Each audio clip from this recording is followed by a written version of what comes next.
ചാമ്പയ്ക്ക ഉപ്പിലിടാൻ പോവുകയാണ് guys. Fresh ചാമ്പയ്ക്കയാണ്. കുപ്പിച്ചിട്ട് കുറച്ച് നേരം ആയതേ ഉള്ളൂ. പിന്നെ കാന്താരി മുളകാണ് നമ്മൾ വീട്ടിൽ പിടിച്ച് തന്നെ ഉപ്പും ഈ ഒരു കുപ്പിയിലാണ് നമ്മൾ ഇട്ട് വയ്ക്കാൻ പോകുന്നത്. ചാമ്പയ്ക്ക ഞാൻ രണ്ടായിട്ട് കട്ട് ചെയ്ത് ഇവിടെ സെറ്റാക്കി വെച്ചിട്ടുണ്ട്. ഇത്ര ചാമ്പയ്ക്കേ ഉള്ളൂ. നമുക്കത് ഉപ്പിലിട്ട് ഗൈസ്, നമ്മൾ ചാമ്പയ്ക്ക ഉപ്പിലിടാൻ പോവുകയാണ്. ഇപ്പോൾ സമയം എത്ര മണിയായെന്ന് പറഞ്ഞു കൊടുത്താണ്ടി? 1 മണിയായിട്ടുണ്ട്, വെളുപ്പാങ്കാലം. നമുക്ക് ഉപ്പിലിടാം. ആദ്യം നമുക്ക് ആവശ്യത്തിന് ഉപ്പെടുക്കാം. ഉപ്പ് കുറച്ചുകൂടെ വേണ്ടി വരുമല്ലേ ഗൈസ്? ഞാൻ കുറച്ച് എടുത്തോളൂ. നമ്മളിവിടെ നമ്മളെ വീട്ടിൽ പിടിച്ച കാന്താരി തന്നെ കുറച്ച് കാന്താരി ഇട്ടെടുക്കാം. നമ്മുടെ സ്പെഷ്യൽ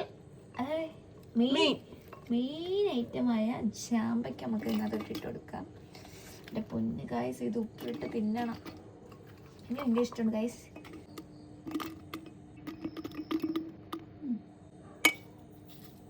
ഉപ്പിട്ട് കൊടുക്കാം. അടുത്ത ലെയർ ഇട്ട് കൊടുക്കാം. ചാമ്പയ്ക്കയും കൂടെ നമുക്ക് ഇട്ട് കൊടുക്കാം ഗൈസ്.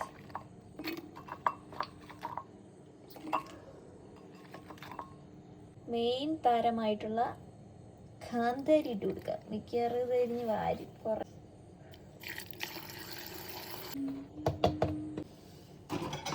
അങ്ങനെ ഫൈനലി നമ്മൾ ഇട്ടിട്ടുണ്ട്. ഇതിന് സെറ്റ് ആവുമ്പോൾ നമുക്കിത് ഓപ്പൺ ചെയ്ത് കഴിച്ച് വെക്കാം.